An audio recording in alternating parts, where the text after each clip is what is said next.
So I want you to picture someone specific. Okay. Maybe it's a former colleague. Maybe it's the idealized version of you in 10 years. This person is a financial samurai. Right. Laser focus. Exactly. They spent the last 15 years operating at this just an inhuman level of discipline, crushing their savings rate, optimizing every single expense, and meticulously tracking their path to financial independence. They did everything right by the book. Everything. And they finally hit the number. The systems they built, they worked perfectly. They send the resignation email, the email the one they've dreamed of writing for years. And they wake up the next day ready for pure, unadulterated bliss. Freedom. But the bliss doesn't last. It rarely does, not in that pure form. Instead of that expected rush of liberation, they feel this strange, hollow silence settle in. The quiet is louder than the noise was. That's a great way to put it.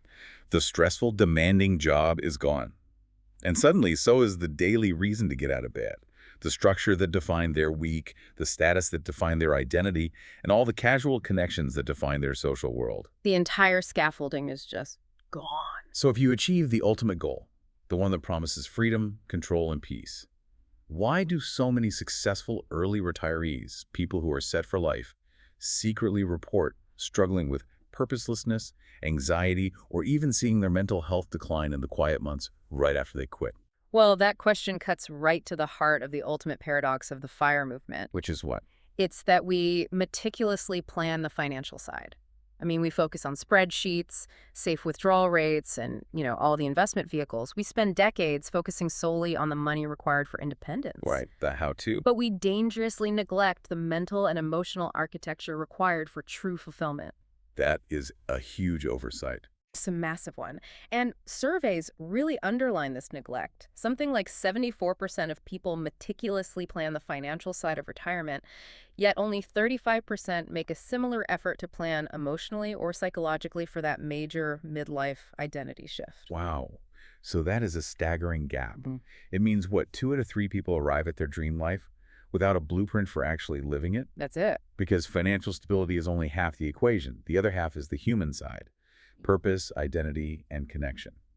So if money only solves money problems, what specific non-financial losses, like the sudden erosion of your entire social network, do you unknowingly sacrifice the moment you retire early, and how do you rebuild them? That's our mission in today's podcast. We are peeling back the uncomfortable truth about the identity vacuum created by early retirement.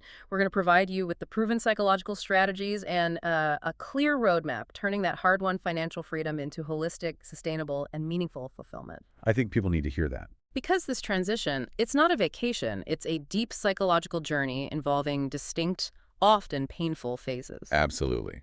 We are here to help you move from running away from the rat race to, well, running toward a life built on new intentional values. Oh, like you design. Exactly. And we have to address the 2 biggest non-financial hurdles early retirees face. The loss of professional identity and the shrinking social circle. This isn't about slowing down. It's about choosing, with extreme intention, how you want to spend the rest of your life. Welcome to Project FIRE. Glad to be here. Okay, so let's unpack this core issue.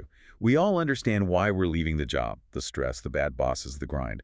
But why is losing a job title, even when we actively hate it, so destructive to our fundamental self-worth? It really boils down to the insidious fusion of self-worth and career, which is deeply programmed into the structure of modern society. It's all around us. It is. The problem begins with external validation and what we use as sort of conversational currency. Just think about the first question almost anyone asks when you meet them. So what do you do? Exactly.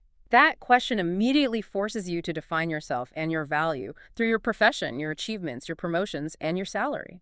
We are conditioned from the moment we graduate college to tangibly prove our worth through these external markers of professional success. We use the job title as a shorthand for competence, for status, for effort. It's an easy answer that satisfies that human need to place someone in a mental box. Right. But for the person answering, That repeated interaction reinforces the idea that I am what I do. Precisely. And the very nature of the personality type drawn to fire, the high achievers who can save 50% to 70% of their income, that makes them acutely vulnerable to this identity trap. Okay, explain that. Why them specifically? Well, the collection of personality traits that allows someone to climb a corporate ladder quickly, to save aggressively, and to endure the financial sacrifice required to hit their fire number. The discipline, the focus.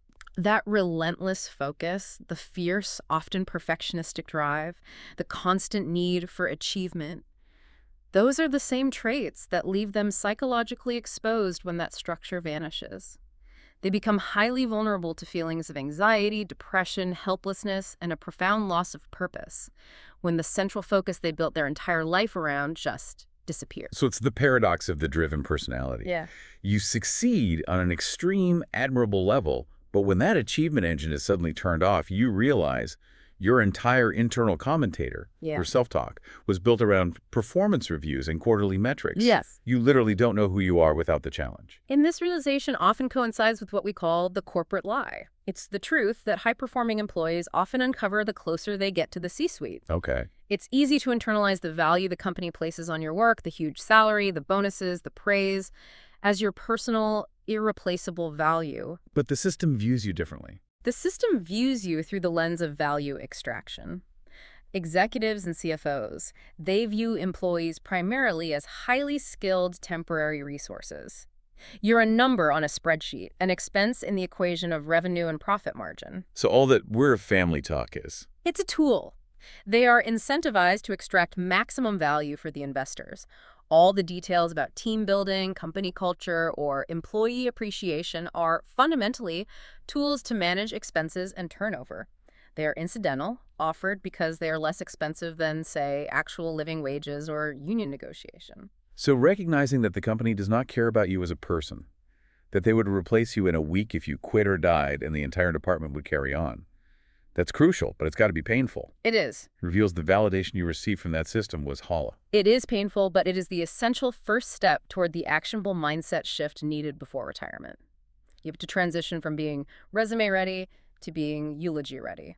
Let's elaborate on that because that distinction is really powerful. What does it look like in practice to pivot from a resume-ready mindset to a eulogy-ready one? Well, being resume ready means every decision is filtered through the lens of maximizing professional output and perceived status. You take a difficult project because it looks good on your CV. You attend a networking event because it might lead to a promotion.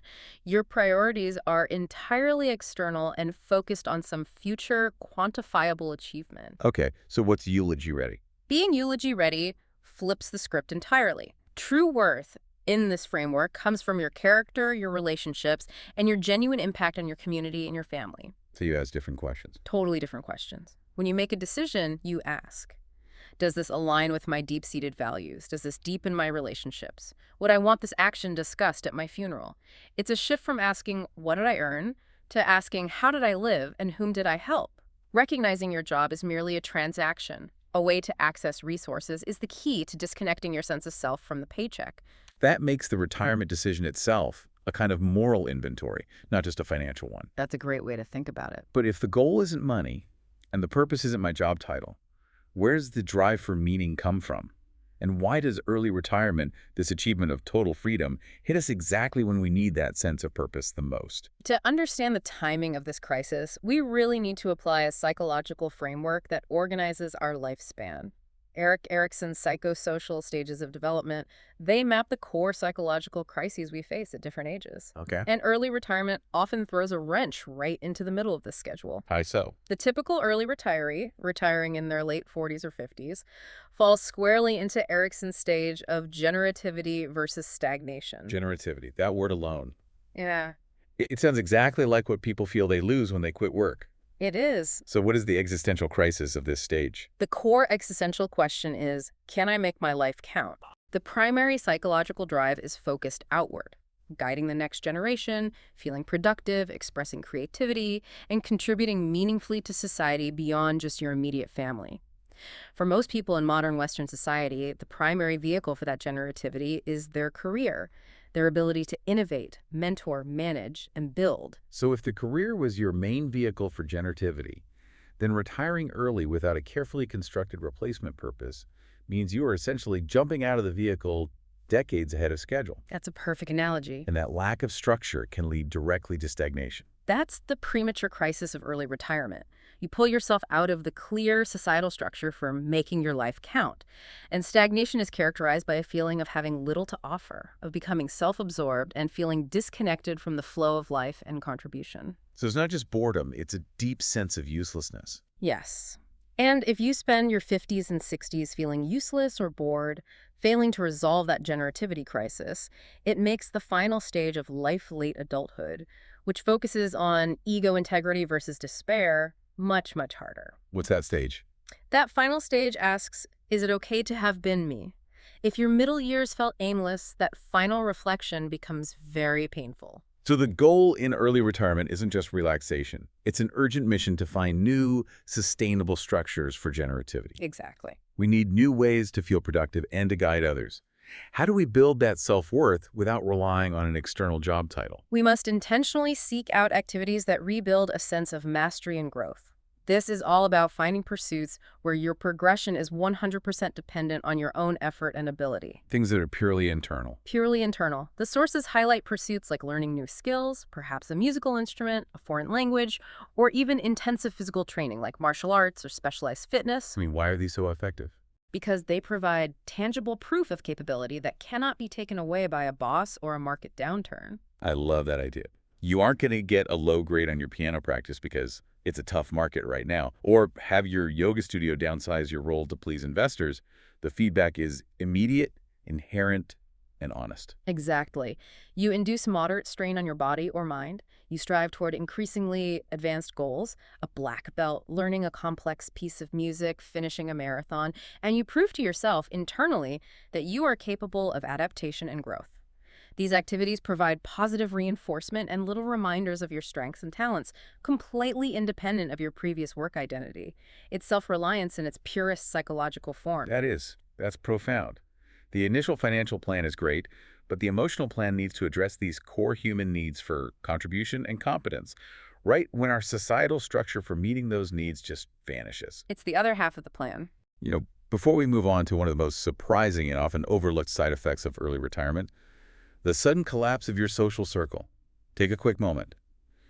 If this discussion is resonating with you, and you want to ensure your path to FI is about happiness, not just numbers, make sure to hit that like button. It really helps. It does. And share this with a friend who is planning their own exit. Subscribe to Project FIRE, and tap that bell icon so you never miss our next strategy guide. We're here to help you build the most meaningful life possible, not just the best portfolio. Okay? Here's where it gets really interesting for me. It's not just your professional identity that takes a hit when you retire early. It's your entire social world. We assume retirement will give us more time for our closest friends and family. And while that's true, longitudinal data suggests we actually experience a measurable reduction in our overall social connections right after we quit the job. That's a stark reality check, isn't it? Longitudinal studies that track individuals before and after retirement show a very clear pattern. The total number of social network ties decreases by approximately one person during the retirement transition period itself. One person might sound minor, but the concentration of that loss within that single transition period and the fact that it levels off afterward, that strongly suggests the reduction is specifically linked to the event of leaving work, not just the slow, natural effects of aging. Absolutely. Something specific is being severed. And what is that? It's the incidental community of the workplace that just vanishes. We use the social convoy model to explain this phenomenon. Imagine your social network organized in 3 concentric circles, moving outward from the most critical relationships to the most casual. So a bullseye. A bullseye, exactly. The inner circle consists of your closest ties, people you trust implicitly, usually family and dearest friends, the people you couldn't imagine life without. Your ride or dies. Right. And importantly, the data shows that these innermost ties generally did not decrease during the retirement transition. Your core support system remains intact. So if the inner circle is safe, where does that loss of connection occur? The loss occurs predominantly in the peripheral circles. The middle circle includes those who are important but not quite the closest ties, and then the outer circle includes the less close ties, acquaintances, gym buddies, and crucially, most coworkers. And that's where the hit comes. That outer circle is where the most marked decrease occurs right after retirement. This is the loss of what sociologists call weak ties. And, why should we care about losing loose acquaintances or work friends? They aren't the people we lean on during a crisis. The power of weak ties is so deeply underestimated. While they aren't intimate, they are beneficial for several distinct reasons.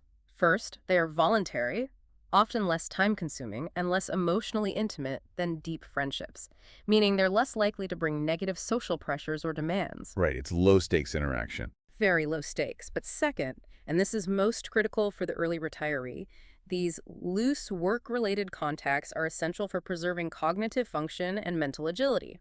How so? Weak ties keep your brain sharp because they force you to constantly switch conversational contexts. At work, you might discuss a complex technical project deadline 1 minute, and the next you're talking about weekend plans or your coworker's new puppy. Oh. This constant, light touch switching keeps your brain active and prevents the cognitive atrophy that often sets in when routines become too homogeneous. So we're not just losing casual coffee buddies, we're losing incidental mental stimulation and a diversity of thought that keeps us alert and sharp. The lack of varied, less intimate conversations leads to a kind of intellectual laziness. Exactly. When you only talk to your spouse or your two best friends every day, the conversational content becomes predictable and less demanding. Retirement without intentional, active social replacement is a significant risk factor for mental decline. That makes the retirement decision feel less like a single action and more like an immediate reorganization of your psychological defenses. And the data suggests this loss isn't uniform. How you were connected before retirement dictates what type of relationship you lose after. That's right. Consider occupational status first. Those in upper-grade non-manual occupations, think senior professionals, executives, doctors, highly educated white-collar workers, they experienced a decrease in their closest ties, their inner circle. Wait, their retirement cut deeper than everyone else's. That seems counterintuitive for the highly successful. Well, the hypothesis is fascinating and speaks directly to that identity problem we discussed earlier. These highly work-oriented individuals, who are often defined by their careers, tended to integrate their most respected and trusted colleagues into their innermost circle of support. So their work friends were their best friends. Their professional life and their personal life were highly fused. Therefore, losing the job meant losing those key personal relationships as well, leading to a deeper sense of isolation right at the core of their social support. They prioritized work relationships so highly that when the work structure dissolved, their support system was severely compromised. Exactly. Conversely, people in occupations where work and social life were traditionally more separate likely saw less erosion in that inner core. Precisely. Now look at marital status. Married or cohabiting individuals also saw a decrease in their closest ties after retirement. Why is that? The prevailing theory is that they are likely to focus much more intensely on family life and their partner post-retirement. They intentionally or unintentionally let go of deep work-related friendships because their new social focus absorbs their energy. They pivot immediately to focus on their spouse or partner as their primary and sometimes only social outlet. Which can create its own set of pressures, by the way. On the flip side, single individuals did not experience this decrease in closest ties. Oh, that's interesting. They have a much stronger, more urgent incentive to retain or quickly replace those lost ties because they don't have that immediate family focus to absorb the social vacuum created by the job loss. Their survival mechanism just kicks in earlier. This all just emphasizes that retirement isn't a single event. It's a completely customized social and psychological challenge. The nature of the relationships you lose is dependent on the nature of the life you built before you're retired. At the end of the day, though, the finding remains. Active, intentional social engagement is a critical requirement for mental health in this new free phase. So we've established the two major threats. Our professional identity is dissolving, and our crucial social safety net is compromised by the loss of weak ties. Right. The question now becomes, what is the proven blueprint for building a meaningful life that lasts? The goal must be freedom to do something fulfilling, not just freedom from work. The first step is acknowledging that this is a psychological journey with distinct, unavoidable phases. You cannot simply jump from quitting to fulfillment. You have to navigate the difficult work of adjustment. It's a process. It's a process, and the journey begins with phase 1, the leaving post-departure. This starts even before the last day, characterized by a mental disengagement at work. You realize policies implemented won't affect you, so you start holding back your input and cutting back on commitments. You're emotionally checking out before you physically check out. Correct. But the actual exit, the rite of passage, is immediately followed by a profound sense of loss. You have to say goodbye to the routines, the commute, the meetings, the casual coffee breaks. This period is often marked by genuine feelings of sadness, grief, loneliness, and acute disorientation. It is normal, but it's a shock to the system. And that disorientation quickly feeds into the next major hurdle, which I think a lot of early retirees are too embarrassed to talk about. Which is? The disenchantment risk. Ah, yes. This is the moment when the immediate short-term excitement wears off. We see people who retire with a list of fun, immediate goals, traveling Europe, fixing the leaky roof, reading all the classics. The honeydew list becomes the honey-done list. Exactly. They burn through that list in 3 to 6 months, and suddenly they wake up bored, lonely, and feel a profound loss of purpose. Can you give us an example? Sure. Let's call this retiree Jim. Jim was a successful financial analyst, retired at 52. He spent 3 months hiking the national parks. He came home, finished his basement renovation, and then found himself staring at 40 hours of completely empty, unstructured time every week. Oh, man. The feeling of uselessness creeps in, leading to disillusionment and, in some cases, serious depression. This stage is normal, but it requires immediate intentional action to prevent stagnation. And that intentional action is the transition into phase 2, adjustment, or who are you now? This is the difficult work. Before, you had an easy, powerful answer to what do you do. It was your profession, your office, your title. Now you have to redefine yourself outside of that structure. This requires actively exploring new interests, trying on new identities, and managing a life structure where the previous boundaries have evaporated. And a crucial shift happens in our goal structure during this adjustment period, right? We have to change the entire way we define success. Yes, that's a huge point. Most of our working lives are driven by instrumental goals. Meaning?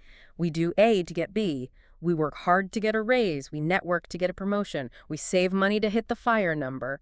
You always have your eye on a future external metric. You're always playing for the next level. Always.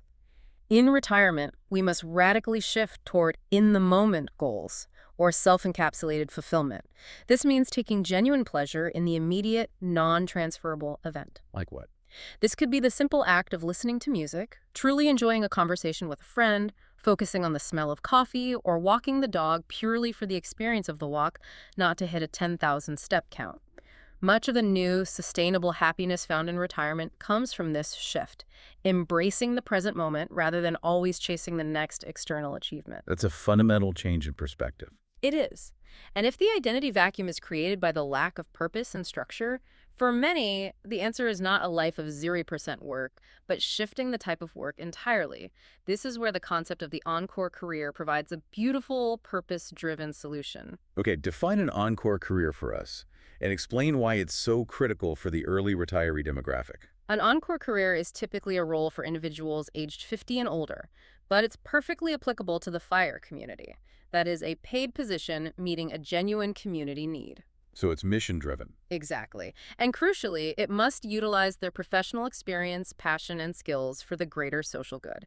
It's often part-time, project-based, and focused on social impact rather than maximizing personal profit. And the desire for this structured contribution is huge. The data shows that 7 out of 10 pre-retirees ideally want to include some work in their retirement years. They miss more than just the income. Right. They miss the social connection and the feeling of contribution. They seek social connections, purpose, self-actualization, and mental stimulation. With pensions declining and economic uncertainty always lurking, continued work often fills a financial necessity. But the psychological reasons, the desire to feel needed and productive, are often just as powerful, if not more so. This aligns perfectly with the modern variants of the FIRE philosophy that accept or even promote continued work, just on your own terms. We're moving beyond the strict definition of quitting forever. Definitely. Let's look at 2 key variants. First, Coast FIRE.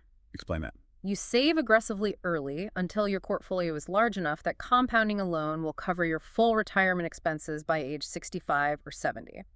Once you hit that Coast number, you continue working only to cover your current, smaller living expenses. So psychologically, what does Coast FIRE give you that traditional FIRE doesn't? Optionality and reduced pressure.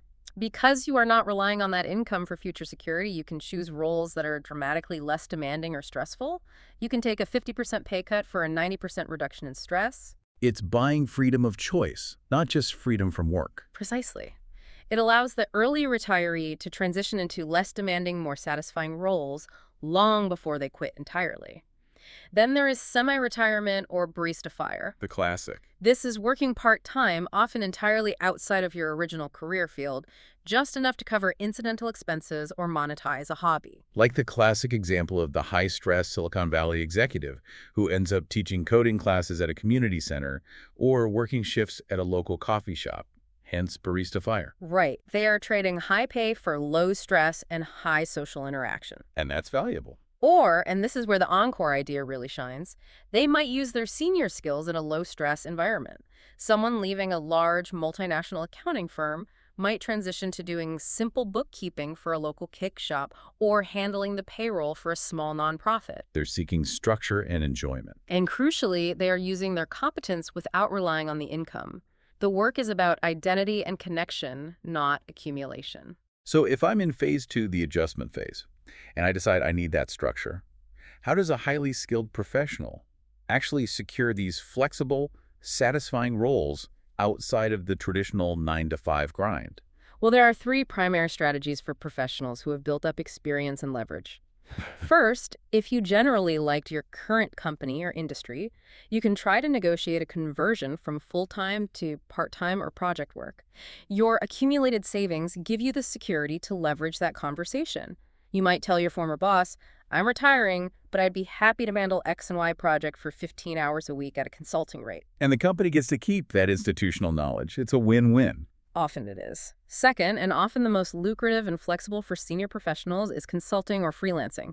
If you have a highly valuable specific skill set, say as a former executive recruiter, a senior engineer, or a data analyst, you can choose your own hours, cherry pick the projects you genuinely find interesting, and set your own premium rates. Maximum flexibility, minimal organizational friction. You got it. And third, passion entrepreneurship.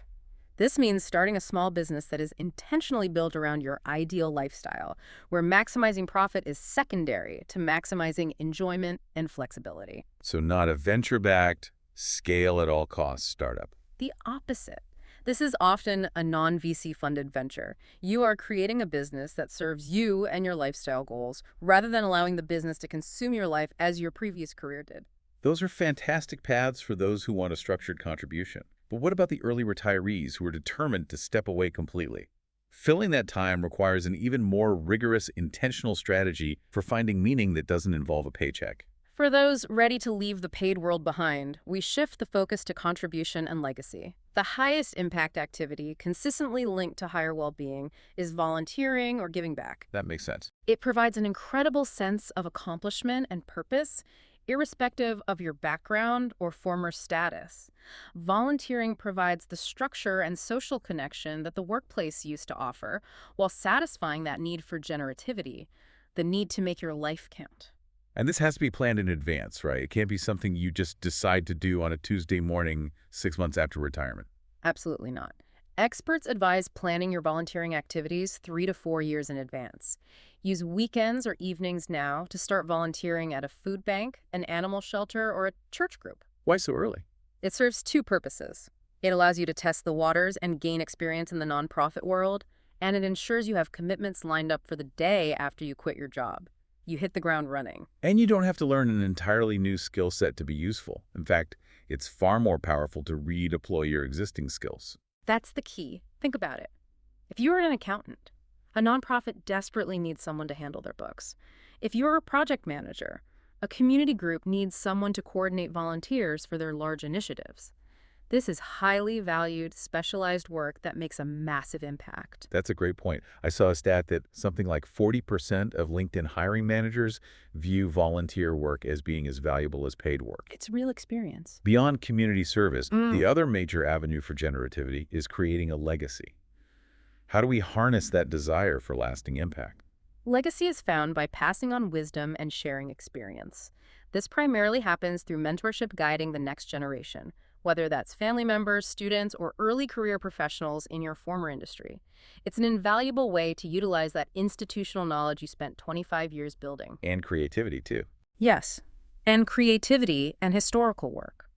Writing a book, be it a memoir, a novel, or a specialized how-to guide recording your family history for future generations, or engaging in projects that share your lifetime of experience are all profoundly fulfilling. Finding purpose by building something that will outlive your professional status is key. And finally, we get to the foundational elements of a purpose-driven life that you can start building today. Hobbies, skills, and physical health. It's all about identity diversification. What do you mean by that? If your previous identity was 100% senior VP of operations, you need to find 5 other things you can call yourself. I am a skilled woodworker, I am a French speaker, I am a competitive tennis player. You build a portfolio of identities. Exactly.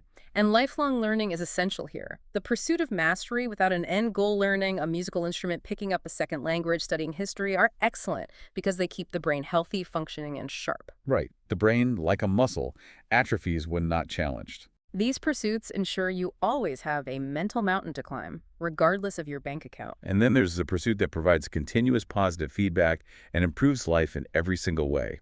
Physical health. Getting in the best shape of your life is a pursuit that constantly provides tangible progress and positive feedback. You can lift more weight, run farther, or hold a pose longer. And it just makes you feel better. It's a crucial lifelong pursuit that directly impacts your energy levels, mindset, and overall quality of life. The variety is endless. High-intensity interval training, yoga, Pilates, or even focused weight training, which is particularly beneficial as we age. It relieves arthritis, improves balance, increases bone density, and strengthens the heart. So the ultimate advice here, given the sheer amount of free time you suddenly have, is to embrace the hobby sampler. Don't commit to one thing forever. Try everything. We've seen successful retirees dive into the arts, painting, sculpting, technical skills, amateur radio coding, and nature pursuits, beekeeping, bird watching, genealogy. The key is to try a wide variety of activities until you find the ones that truly resonate and provide that deep, inherent, non-monetary satisfaction that your job once provided. Be willing to fail at a few hobbies before you find your next great passion. Exactly. Now, connecting this all back to Section 2, since the built-in social community of the workplace fades, maintaining social connection requires extreme intention over accident. We lost the weak ties that provided that incidental mental agility, so we have to go out and actively replace them. Right. Sitting at home and waiting for the phone to ring will lead straight to that disenchantment phase. Strategies must be active. This includes actively reconnecting with old friends you've been meaning to call for years and intentionally seeking out new acquaintances by joining structured groups, hobby clubs, book clubs, community sports leagues, or specialized retirement communities. These structured groups immediately replace the incidental socialization of the office. You're rebuilding the outer circle. You're rebuilding the outer circle. And finally, we cannot stress enough the importance of routine. When you leave the 9-to-5, structure does not disappear just because the paycheck does. You must impose a new one. A planned routine gives shape to your days and prevents the crushing boredom of the disenchantment phase. And it doesn't have to be rigid. Not at all. It doesn't mean a rigid schedule, but a flexible, predictable pattern: Monday morning gym, Tuesday afternoon volunteering, Wednesday evening class. This predictability provides the stability you need to feel settled. This has been a necessary and truly deep discussion. It brings us back to that core tension we started with. Financial freedom is the starting line, not the finish line. Not even close. The true lifelong challenge of early retirement is psychological and social reinvention. If you're planning your exit, the blueprint for navigating this challenge successfully is now clear. First, anchor your self-worth in competence and activities outside of work. Recognize that your career was a transaction, not your soul. Be eulogy ready, not just resume ready. Exactly. Second, be intentional and ruthless about replacing those lost social ties, especially the weak ones, to maintain mental agility and combat isolation. You must build your social convoy outside of your former professional ecosystem. And third, design the next chapter through purposeful effort. Shift your goals from instrumental achievements to in-the-moment fulfillment and focus on contribution, whether that's through an encore career, passion, volunteering, or the pursuit of mastery-driven hobbies that continually challenge you. And remember that mastery of this transition is not just optional. Successful resolution of these psychological conflicts, redefining your identity and finding generativity, makes future happiness and the final stage of reflection much more certain. You are investing in your future self's psychological well-being. So as you look ahead to designing the most meaningful chapter of your life, here is our final provocative thought for you to consider. If money only solves money problems, what is the single non-financial milestone, a new skill mastered, a relationship restored, a community need addressed, that you need to achieve this year to prove to yourself that your worth exists entirely independent of your bank account or your former job title? Think about that goal, write it down, and start building toward it today.